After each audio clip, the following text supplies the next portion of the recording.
So, hi everyone, good morning, good evening, good afternoon.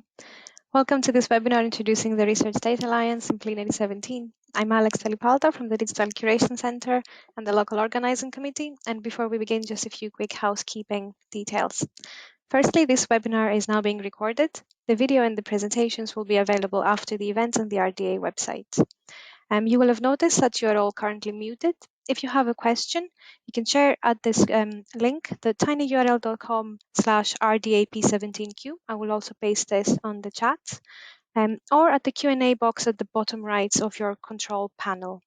There will also be a Q&A session at the very end. Feel free to raise your hand. Hopefully we'll have enough time and we can unmute you and you can read your question in person if you prefer.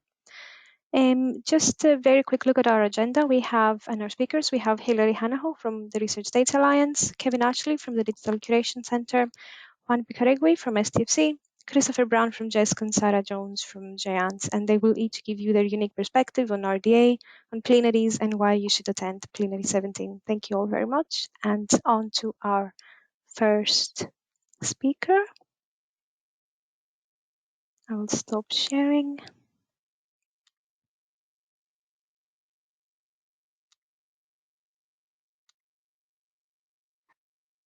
Don't have that green button there, There Alex. you go. I'm afraid. You should do now. I have me. Oh, show my screen. Yes. Okay. Right. I hope you can see that. So, first of all, good welcome. My name is Hilary Hanaho. I'm the Secretary General of the Research Data Alliance and have been since early 2018. So it's my great pleasure to speak to you very briefly, because the webinar is long, but just to put the context of the Research Data Alliance and where it sits in the world of open science. Before I do that, I'd like very much to thank the local hosts of the 17th plenary meeting. We organise plenary meetings all over the world, every 6 months at the moment.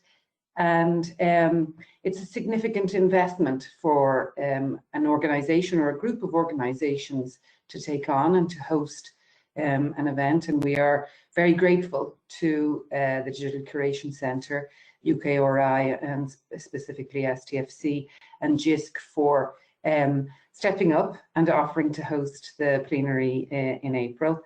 I do hope that we will be able to actually go there and meet, but let's see what happens. At the moment, we will go forward in the hope that it will be at least with a hybrid event with virtual and physical presence.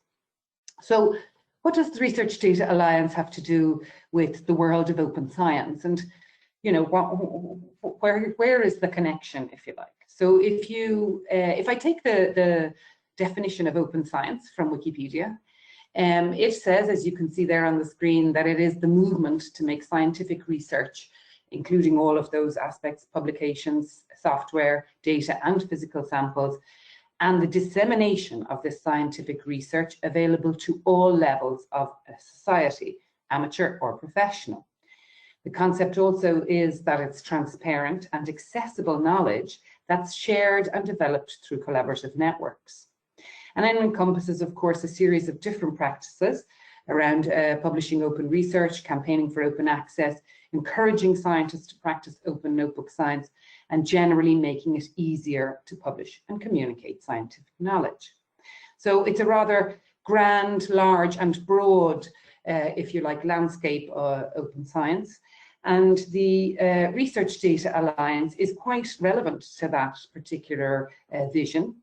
The Research Data Alliance was launched in 2013 as a global endeavour, a sort of a bottom-up organisation, international, inclusive forum, where people who strive for open science, data professionals and experts, could come together and work together on a global platform. So the concept of finding data, accessing data, integrating it, testing it, analysing it at any time, at any place, and you know, for any technology or any discipline, is really what RDA was set up to do.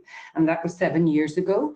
And I think I'm quite proud to be representative of this community. I'm quite humbled and honoured because I represent over 11,000 individual members from 145 countries across the globe who do that, who work towards this vision of openly sharing and reusing data across technologies, disciplines and countries to address the grand challenges of society. So whatever the technology, whatever the discipline or domain, and wherever you are in the world, our vision is that one day we will be able to share and reuse data openly to better society. And the mission of RDA, so how do we do that, is to build the social and the technical bridges that will enable that open sharing and reuse. And we do that in two very specific ways. This wonderful community of individual members either get involved or set up groups, interest groups around, which have a sort of a broader focus around areas of data challenges or domain-specific challenges to do with data. And discuss and get together, or working groups which have a very specific dedicated deliverable in terms of adoption and in terms of implementation.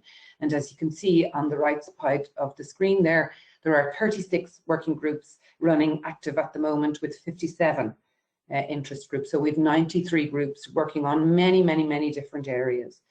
We have to date issued 50 flagship outputs, of which 8 of them are standards, are recognized as standards, with others, another 8 in different phases of the standardization process. We have been able to document over 100 adoption cases across different disciplines and organizations, but we know there are many more. The concept of RDA is that all the solutions and the outputs that we produce, that the community produces, are made available to be reused, to be implemented, to be customized in any sort of specific way that's required. And the other type of membership is, of course, organizational members. So we have organizational members who come and who also support in the areas of adoption. They give the organizational perspective on RDA and its outputs and the areas in which we should still address, and there are many. And of course, affiliate members, which are organizations that are like-minded and that have the similar, if you like, in some way, benefit to the community. For example, one of our affiliate members are the Research Software Alliance, or the Global Indigenous Data Alliance, or CODATA, or the World Data System. So we have 11 of them. It's very important to say that everything that we do in RDA is based upon 6 fundamental values, or what we call our guiding principles. And that's not just the onus on the community in terms of the organizational and the individual members, but it's also the onus on me and my staff and everybody who works in the operational side of things as well. And we all adhere to these 6 fundamental values of openness, that it's consensus built and driven, that there's balance or inclusivity, if you like, that there's harmonization within the activities, that it's driven by the community, and that it's non-profit and technology neutral. And I give one slight word on the last one because I'm often asked. What we mean is, as like I said before, all of the outputs of RDA are openly accessible, whether you were involved in the definition of them or not. When the groups are set up and the proposal to define outputs is made, what we do check is that there's no potential technology lock-in. There's no specific commercial or technological product being proposed. Of course, once the output is there, the outputs can be built upon and customized in that open source kind of model, if you like. So I think so these are fundamental guiding principles, as I said, and everything that we do is based on them.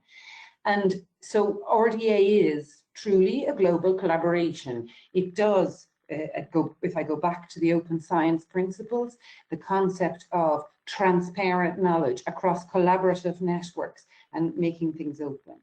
So in a few words, I hope I've explained to you how indeed the Research Data Alliance very much contributes with many other actors. We do not have exclusivity on this, but what we do offer is the bottom-up, community-driven perspective and platform, so that we can work together in a global context and in a globally driven thing, because as we know, science and research are international. They don't have any borders.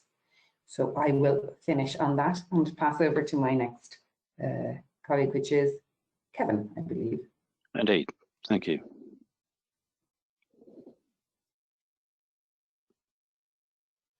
And now I've got control of the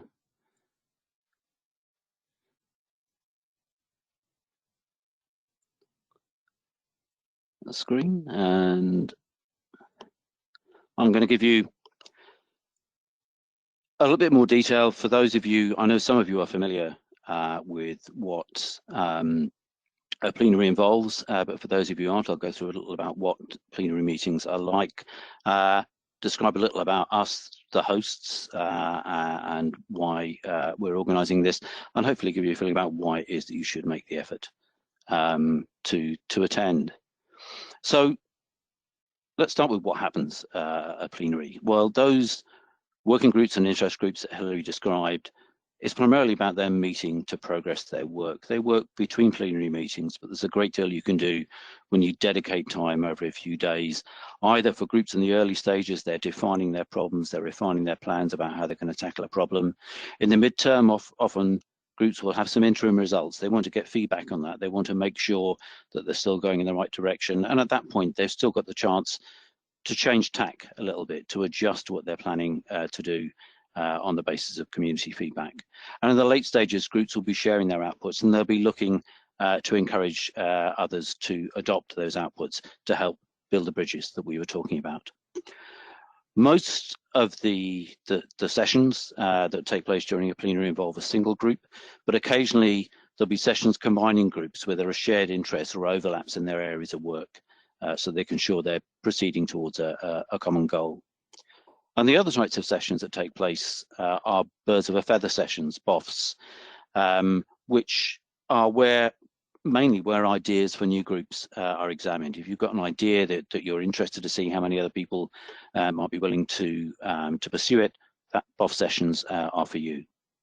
And there are also poster sessions with the opportunities for one-to-one discussion that they offer, a very few keynote presentations, and a small amount of RDA business, meetings of its governance committees, and elections and announcements of candidates to those.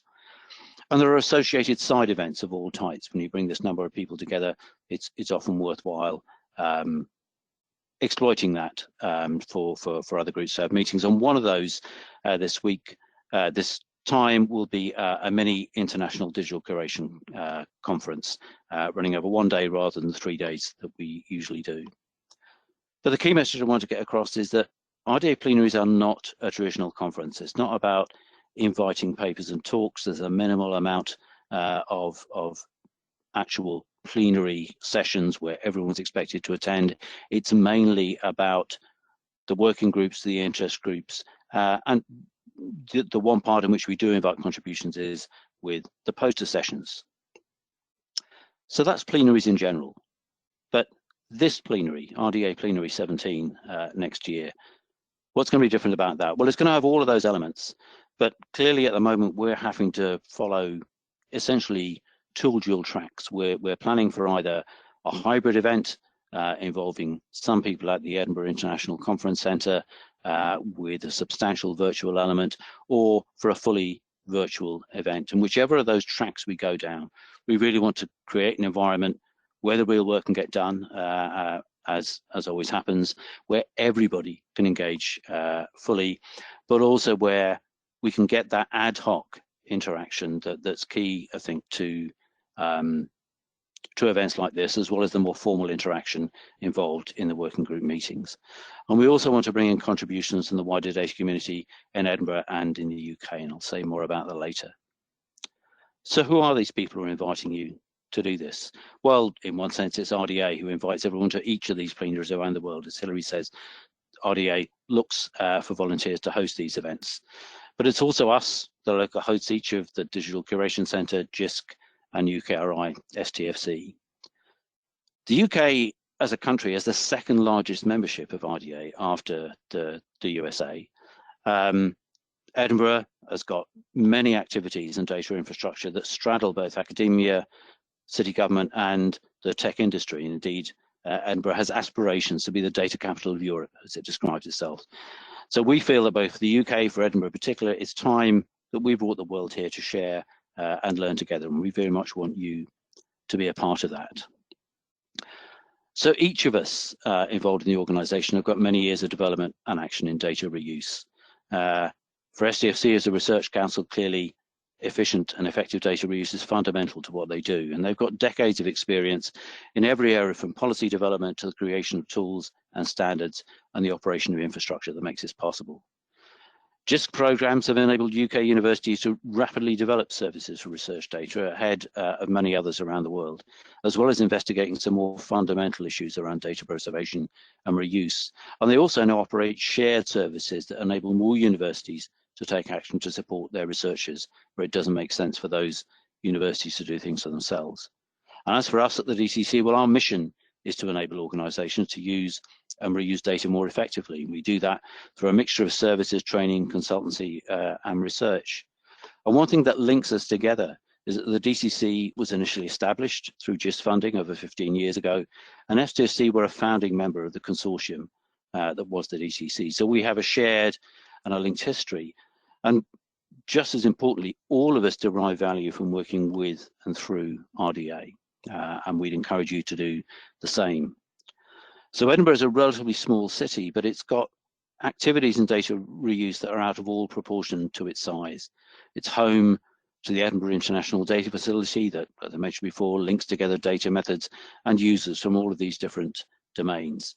And that allows us to apply data reuse, not just in the areas you might expect, either in the sciences and the humanities, but through Edinburgh's festivals around the performing arts industry, but also in commerce, public policy, and more. And whether or not you're able to be here in person and experience what Edinburgh has to offer, you can share in what's going on here and hopefully get our attention what you're doing and learn more about what's happening here. So to summarize why we think you ought to attend, RDA lets each of us achieve things together that are difficult or impossible to do alone. You can contribute to things that are valued to do. You can get support for others to work on your ideas in a global collaboration. As hosts, we're all people who I think we know how to run great events. We know how to get the most out of a plenary, and we really want you to do the same. And whether you're going to be here in person or virtually, we think Edinburgh's got a lot to offer to you. And thanks. And we're going to take questions right at the end of all of this, but now I hand over to Juan.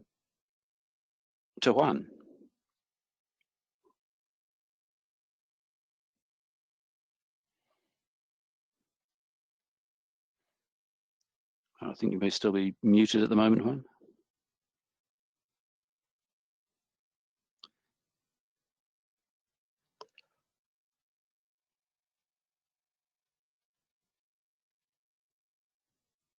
So we were having some technical issues earlier. It seems we may still be. Okay, sorry. Yeah, the become presenter window had popped up and had made everything dead, and I hadn't noticed it. Okay, so hello everybody. Good morning, good afternoon, good evening. I will endeavour to screen share.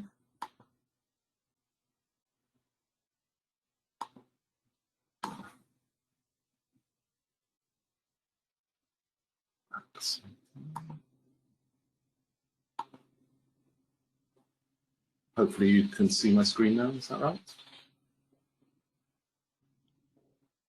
Yeah, we see the RDA, Building Global Data Infrastructure. Okay, thank you. Good. So, yeah, thanks for everyone for attending. I'm Plenary from the Science and Technology Facilities Council, which is one of the research councils in UKRI, and I'm speaking on behalf of UKRI, who are co-organisers of the event, as you've heard. I'm head of data division in the scientific computing department in SDFC, and I'm also the RDA representative on the European Open Science Cloud Executive Board and a member of the RDA organizational advisory board.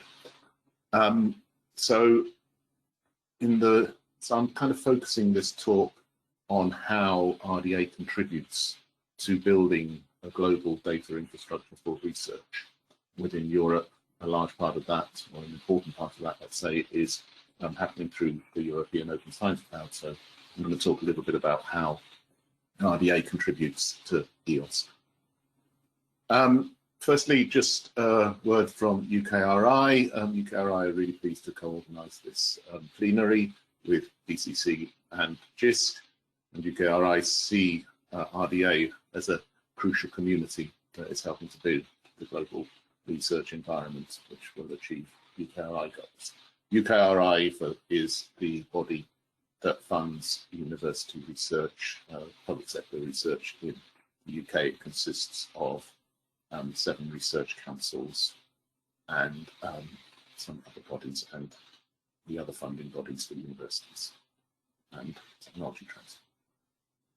So we're just going to do 3 things really, just talk very, very briefly about open research in the UK, and then talk about some particular groups, one that is doing regional and global, bringing the regional and global things together, and 2 specific working groups. And these are like 3 different pictures of RDA.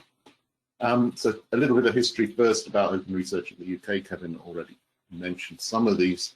So the UK's got a long-standing commitment to open research as a strategic priority, and in particular now, really in 2013, when RDA was founded, the G8 science ministers met in London at about the same time, and they put up 4 global challenges, and one of them was open scientific research data.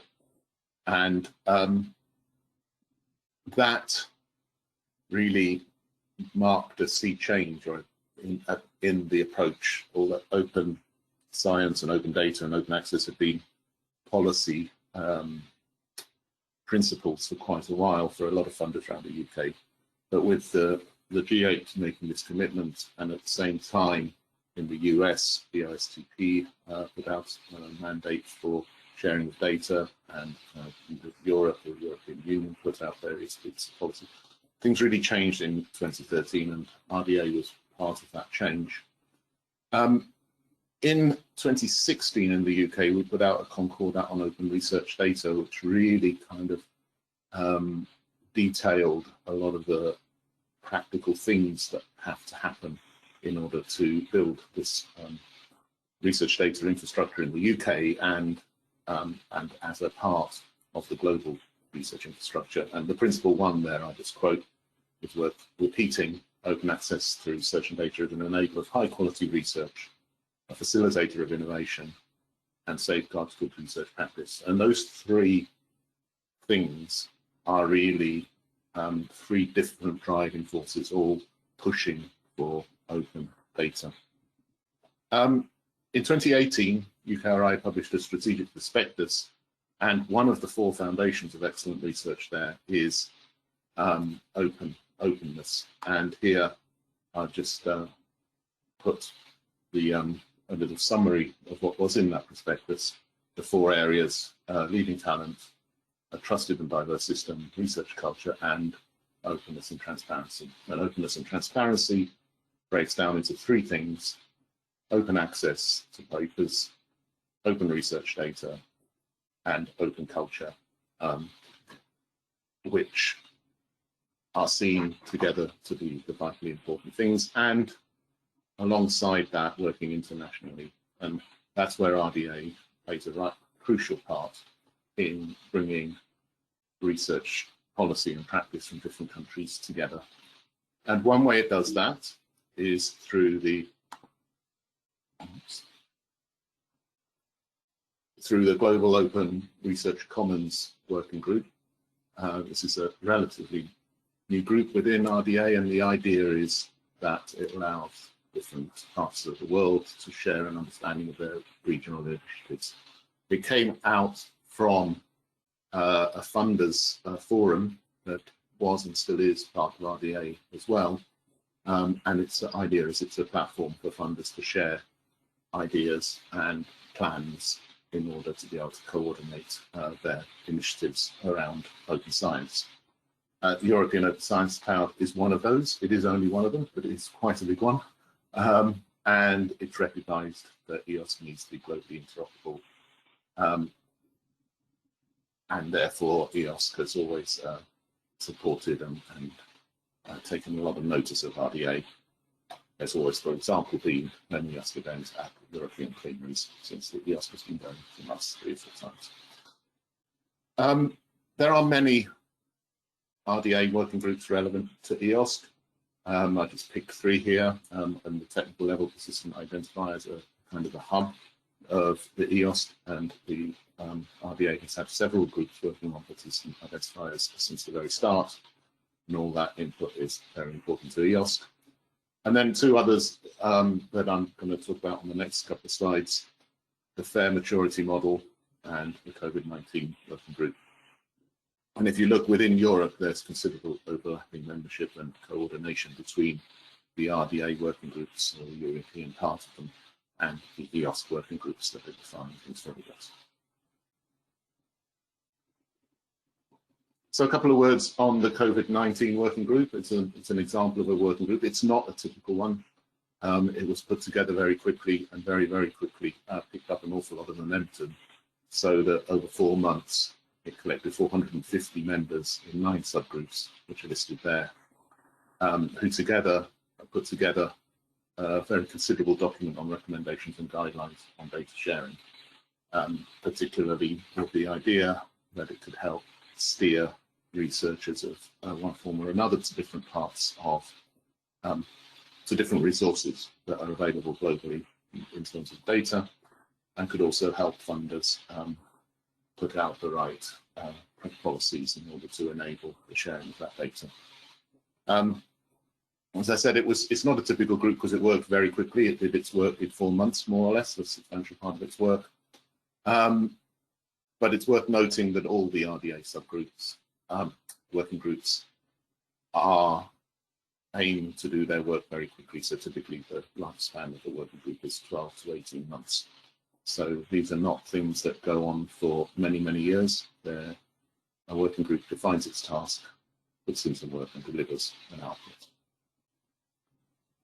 So just to give you a flavour for what this document's like, and it's very difficult to summarise such a large document in a little clip, but I just put a clip here on the right. The most important thing here is perhaps that you can see it's section 4.4.3.3. This is a very highly structured document that just systematically goes through a very long list of available resources. There are 1,200 references in a curated library, which is itself a very significant contribution. So finally, the FAIR Data Maturity Model Group. This is setting up some core criteria to assess the implementation levels of the FAIR data principles. It's another large working group with 264 members. It's developed its own specifications and guidelines for maturity of fairness. It's intended for the owners of fair assessment methodologies. So there isn't going to be one single way of measuring fairness across all disciplines and across the whole world. But through the work of this group, we hope to be able to coordinate the different assessment methodologies so that they at least have some common ground. And it's come up with a number of indicators for the individual aspects of fairness that should be evaluated. And there's an example in the small picture on the right of the listing of the kind of things that fall into those indicators, a set of priorities such as the relative importance of the indicators, and an evaluation method that shows how the results of evaluation can be given a value. So that's all what I wanted to say. Just a couple of examples of the kind of thing that RDA is doing to coordinate and set standards for developing the global research data infrastructure. Thank you.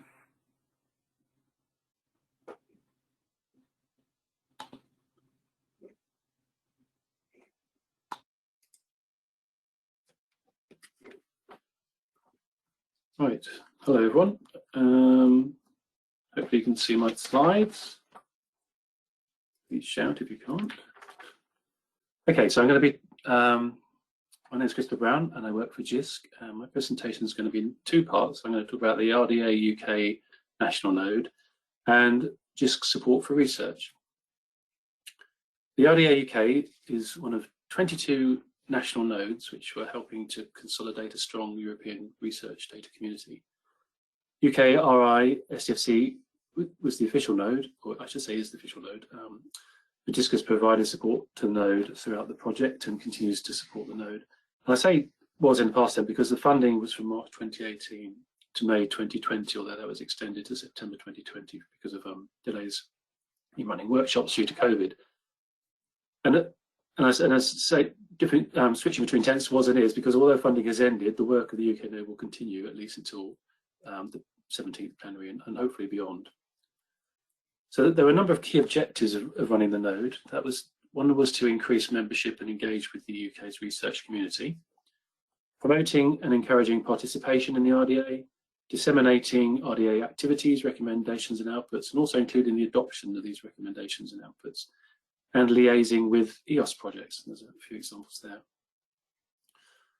Some of the highlights from the node include an increase of membership, as Kevin has said, with the second largest in after the US, but the membership has increased by around 40% in the time of the project.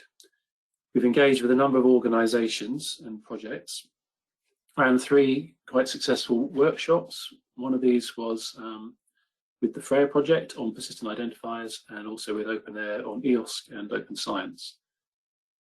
Also, UK members have submitted 4 adoption stories, which you can find on the RDA website, and also you'll find all this information on the RDA UK homepage. There's also been discussions between UKRI and JISC on coordination of international open science activities. We've been participating in the planning and the preparation of Plenary 17, and UK members are represented in a number of high-profile roles in RDA, not just in the time of the node. I mean, since the very start of RDA, and there's just a few examples I've added there. So apologies for anyone I've missed out, but we are well represented within the RDA. During the time of the project, membership has grown steadily, and as you can see, there's a sharp increase in March, which was most likely due to the interest in the COVID-19 working group that Juan has just mentioned, and the work on RDA's COVID-19 recommendations and guidelines on data sharing. This graph actually shows the attendance from the most well-represented countries at the selection of previous plenaries. I know where some of the data is missing, so apologies for that, but there's enough data to highlight a couple of key things. One of these is that the host nation is well represented. As you can see there, the US has well represented in US hosted events, Germany in Berlin, and France in Paris. And the second thing is that the UK has always been well represented at European plenaries. So why would we like to see you? Well, we would like to see you at the UK Plenary 17, and we hope it's well represented by UK members for a number of reasons. Firstly, this is the first UK plenary. We have the second largest membership of the RDA, as mentioned. It's actually 944 at the end of September out of over 11,000 members. So that's quite a large community, which is active and engaged in the RDA. Also, research is international. This event draws a global audience, whether hybrid or virtual. As the host nation, it's in Europe, we'd like to continue being well represented. And as you've already heard, we have an active membership in many groups. Second part of my presentation is just going to talk through about some of the work that JISC does supporting research and why JISC has supported the work of the RDA. For those who don't know, JISC supports education and research for our members, including all universities and FE colleges. We're a not-for-profit organisation supporting the HE, FE and skills sectors. And our vision is for the UK to be the world leader in technology for education and research by empowering our members with the technology and data they need to succeed. And we do this in a number of ways, and here are a few examples of the areas where we provide support and some of the services we provide. And many of these support research in a number of different ways. For example, there's the JANET network, which connects all UK universities and key research establishments to the rest of the digital research world. JISC Mail, I'm sure many of you have used. Shared services, infrastructure, cloud solutions, and advice and guidance on the management of library resources, the research publication lifecycle, and research outputs. We also negotiate sector-wide deals with IT vendors and commercial publishers. And I picked out a few examples of some of the research services, a few examples of open access and open research products and services we provide. I don't really have time to go into these, so please see our website for more information on those. That's just a selection of how we support open research and open access. Although we support our UK members, fully aware that research is international, as Hilary said, that there are no borders with research and data. And we've supported the RDA through funding, participation and collaboration, even before the RDA UK node. These are just a few examples of some of the other international work that we participate in. There's the EOS work, the European Open Science Cloud. We are the UK's National Open Access Desk, the NOAD for Open Air.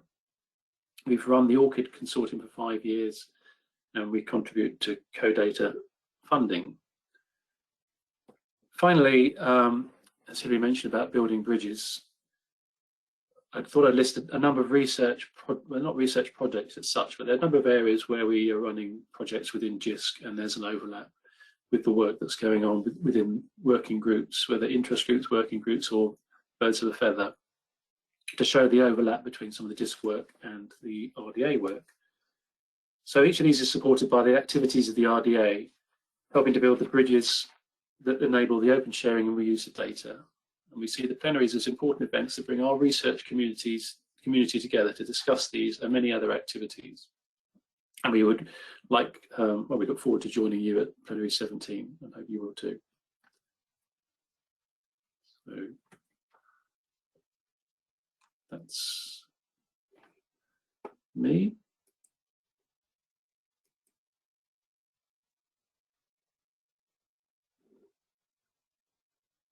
I think it's over to Sarah now.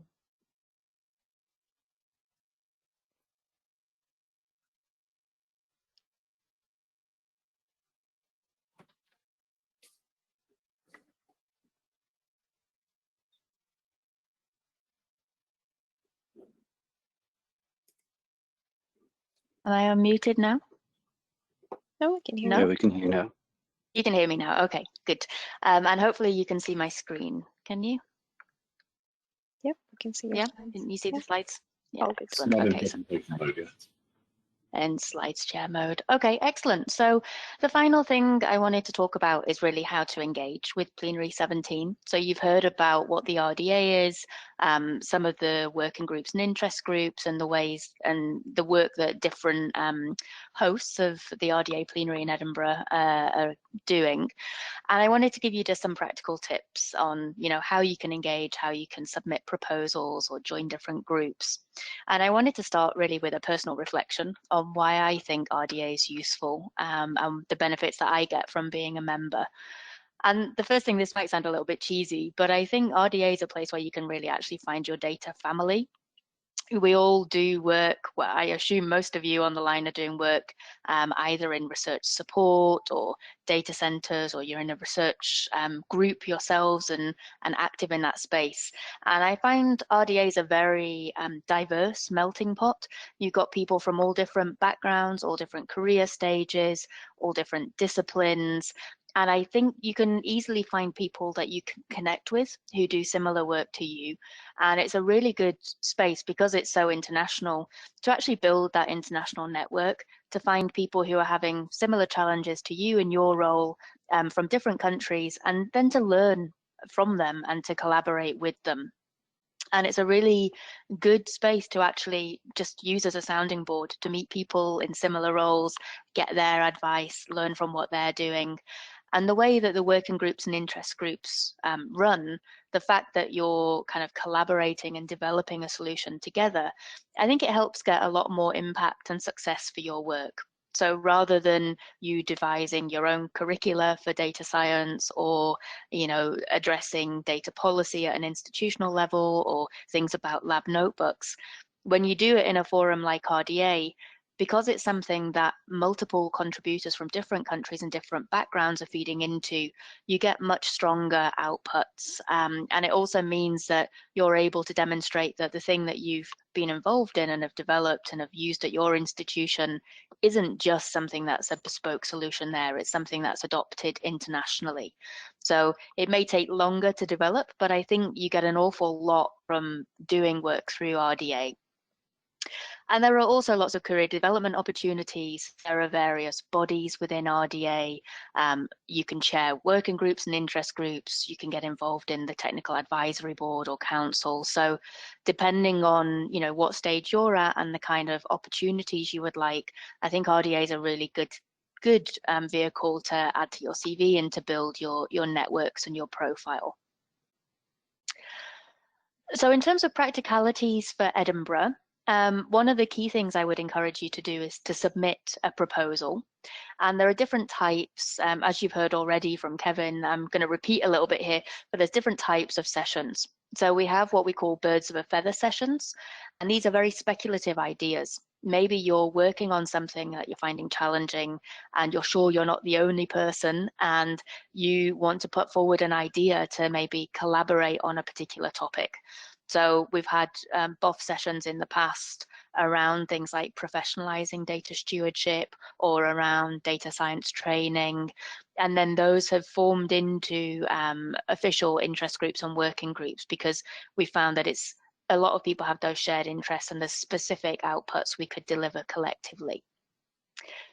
You can also, if you're involved in existing interest groups or working groups, the chairs are invited to submit sessions to discuss the work that they're doing and to progress those topics. And they can be collaborative sessions as well. So sometimes some groups, their remits start to overlap and they come together around a particular topic. And the other thing that I think it's really useful to consider is co-located events. So actually at the current plenary that's coming up in Costa Rica in a couple of weeks, we've organized a co-located event on delivering RDM services.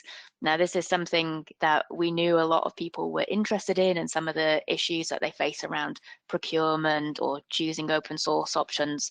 And we know that there's a big international community at the RDA plenaries, which was why we wanted to co-locate our event with that, to take advantage of that diversity of attendees and potential speakers. So if you have a topic that you're wanting to run an event around, it's worth thinking about the RDA as a good way to kind of co-locate. The important dates you need to be aware of here: the call for submissions will open in October, and the deadline will be January, and we should notify people by February. So it's worth starting to think now about what you may want to put in. In terms of the groups, it's useful to review the existing groups and to see what are most pertinent to your interests and to join those. There is a RDA for you kind of navigation tool that helps you select and filter groups by topic and discipline. And for each plenary, we also have what we call plenary pathways. And these help you pick out the key themes like fair data or open science, and to find all the relevant kind of sessions that cut through the plenary based on those topics. So as we come up to the plenary in Edinburgh, look out for the plenary pathways. And then one of the most important things, I think, attending the plenary. I know many of you are in the UK, and I seriously hope that COVID's kind of died down by that time, and we will be able to have some in-person contact at the plenary. But we're planning at the moment for hybrid. We also will definitely have lots of online and remote options. So if attending in person isn't feasible, then you will always be able to participate remotely. And Kevin already flagged, there is a conference that we're co-locating, the IDCC, International Digital Curation Centre Conference. You'll recognise some of the motley crew from this photo when we ran our conference a couple of years ago. If RDM and open science is new to you, I think this is quite a good grounding, because IDCC is more of a traditional conference where there will be papers where people share their current lessons and you kind of learn from one another. As Kevin mentioned before, RDA is more of a working event. It's not a conference per se. So I think IDCC can be a useful way to kind of like learn and get some background context if RDA is new to you. And when you come to the plenary, there are lots of really useful networking opportunities. I would flag the RDA for newcomers. There's always a session to help people understand RDA and to navigate the plenary. There's also certain groups that are really good for new starters. So the Early Career Interest Group, which is trying to help people engage and build collaborations and get mentors. We do have a funders forum, so it's worth encouraging the funders from your country to join up to the funders forum, because then it also helps kind of network them with other relevant open science and data sharing kind of policies and initiatives. And there will be various hybrid and virtual social events. So just when the call was starting today, we were talking about virtual reality options in Edinburgh. We will be exploring ways that we can help you engage and meet people, whether you're in person or remote. So there will be opportunities to network there too. And the final thing I wanted to show, you might need to download the slide to get this infographic properly, but this is an infographic we made up for the plenary in Melbourne, just really giving you the rundown of what to do in advance of the RDA plenary, how to make the most of it. So the things you can explore in advance, like a few months before the plenary, the kind of the groups, so you understand which groups are most relevant to you, the newcomers guide, how to connect with different members, and then how to engage with the plenary, how to prepare in that month before to understand which sessions are going to be most useful to you, because it can be, there's a lot happening in parallel, so it can be a little bit bewildering if you just show up and try and find your way when you first arrive at RDA. And then obviously the benefits from attending and what you can do post plenary to follow up with those networks and potentially to be engaging in the different interest and working groups. So that's all I had to say. I think I took longer than I expected to take, but we should hopefully still have time for questions. So I will change back to Alex in case you want to share screen. Yeah, sure. I can just switch the document.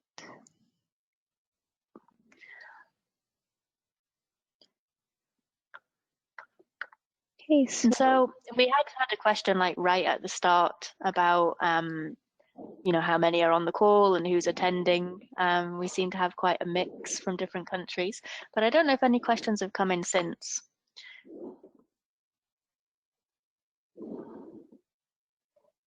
No, I don't think there are any questions, but I just wondered, maybe people would be wondering about when we're going to decide whether this will actually take place as a physical event as well as a virtual event. Maybe Kevin or Alex, do you want to just kind of elaborate on how we will make those decisions? Yes, sure. So we are actively investigating and planning for both options. We are in constant contact with the Edinburgh International Conference Centre, and essentially we are listening to the community, and we are listening to the government, and safety is our first concern for everybody. So at the moment we are planning for a hybrid, and we will be planning for a hybrid with the opportunity for people to join us remotely for as long as we can until we are forced by the nature of COVID and the governments to not do that. So for as long as we can, we are hoping that we will be able to get everybody together in Edinburgh, or some of us in Edinburgh. So for now, this is our plan. Yeah, I realise it'd be, I'm sure what people would like is a date by which we can say we'll have a decision. I think it's difficult to be absolutely firm about that right now, but I think what we are taking into account is that, I mean, just from a number of points of view, our own planning, if nothing else, the more notice we can give to people about which track we're going to go down, the better. But the one thing that is clear at the moment, given that, as Sarah mentioned, that the calls for proposals is going to open in 3 days' time, we definitely won't have made a decision about it then. So at this stage, we're going to say your proposals need to take into account all the possibilities. So for instance, for groups, that might mean that the group chair may not be physically here, even if some of the attendees are, and all those other possibilities. But hopefully, I think for those planning sessions, there shouldn't be too much of a burden to try and go down both tracks. I think it's for us as organisers, it's the biggest worry. Be interested in views though for those other attendees on the call. Thanks, Alex and Kevin.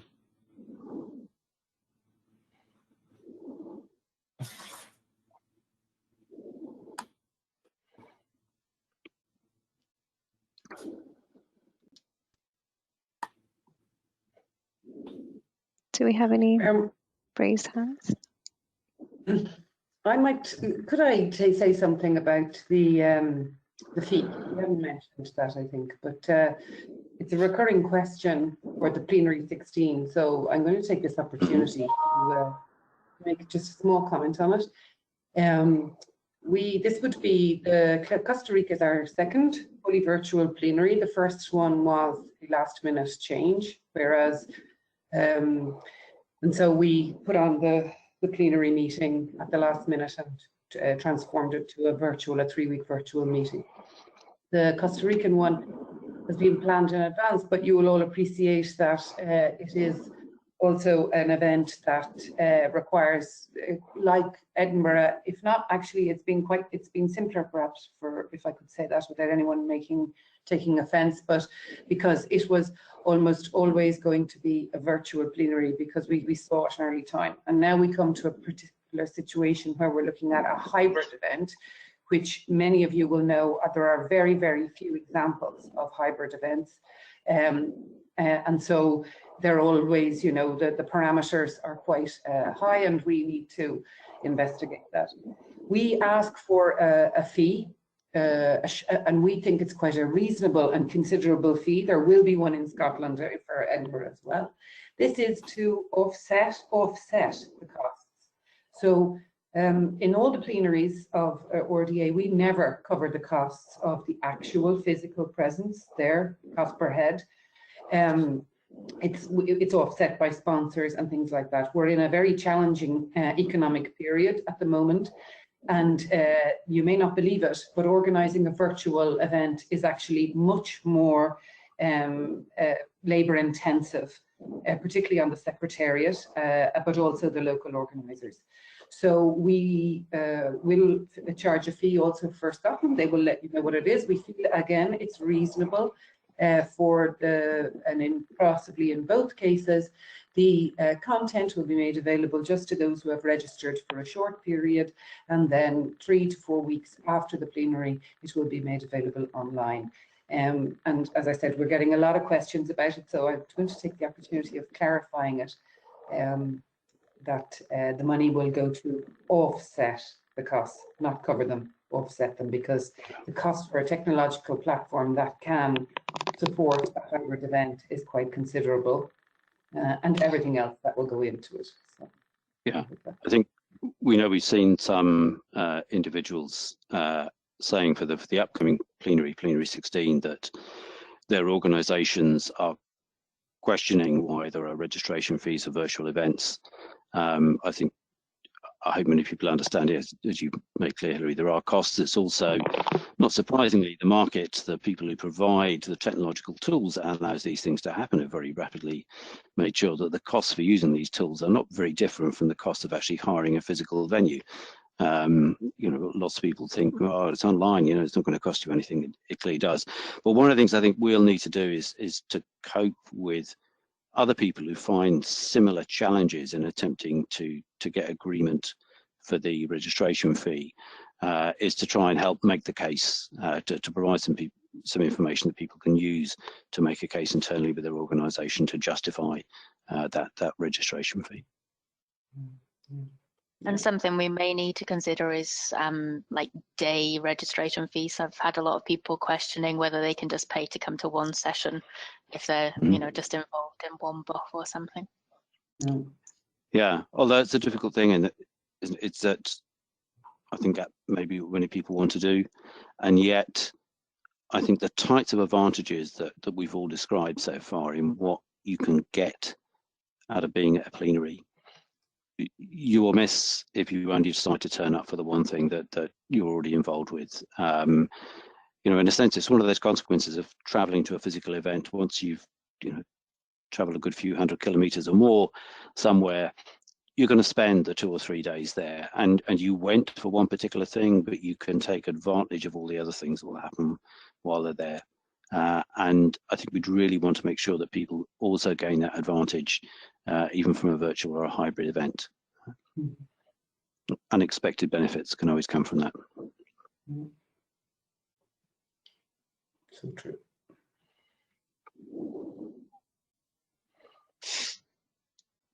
But fingers crossed. So, yeah. So does anyone have any questions? I don't know if people can unmute themselves if they want to, or raise hands, or type in chat. Or maybe we bombarded with lots of information and answered everything.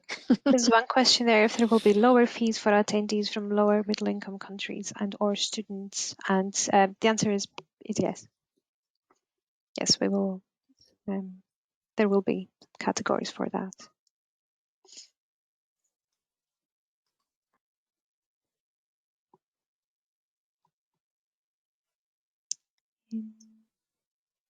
Any raised hand? I was just going to say one thing, is I focused on UK participation, but we obviously want a global participation as well, don't we? Want to make it a truly international global event, but we want UK well represented as well. So. Yeah, and I think it's yeah, there's sort of a dual reasoning there. I mean, it's for the UK audience that we thought it was time to bring the event here, just because of the number of people here, but also for those from around the world. I mean, it's a chance to engage with indeed the second biggest active RDA community there is. So yeah, benefits for all, we hope.